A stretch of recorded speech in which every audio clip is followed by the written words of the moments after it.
मोर प्रिय गुरुजी गुरुमा एवं मोर छोट बड़ भाई भौणी मैंने आज यही पवित्र साधारणतंत्र दिवस उपलक्षे मु समस्त को शुभेच्छा जनाऊँगी।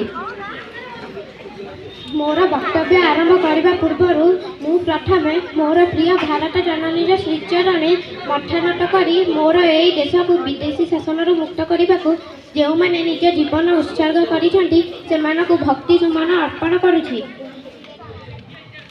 आम समस्ते जानू जे 1950 मसीह यही दिन में आम देश एक गणतांत्रिक राष्ट्र होबार गौरव हासिल करथिला। अन्य अर्थरे देखा गले यही दिनटी आम समस्त एक गर्व और गौरवर दिन अटे। जदिओ 1947 मसीहा अगस्त 15 तारिख दिन आम देश स्वाधीन होता तथापि देशपाई शासन खसड़ा प्रस्तुत हो नाला।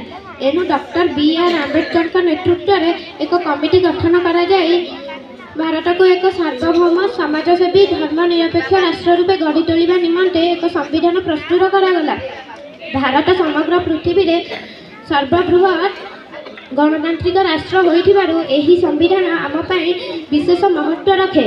एणु ए दिगरे जनसचेतनता सृष्टि करिबा आज दिनर एक असल आभिमुख्य अटे। आसंत मुहूर्त शपथ नेबा कि देशर सामूहिक स्वार्थ सम्मुखें व्यक्तिगत स्वार्थ को केबेले प्रश्रय देबा नहीं। एमिति एक आशा और विश्वास सह मु मोर वक्तव्य शेष करुछि। जय हिंद, जय भारत।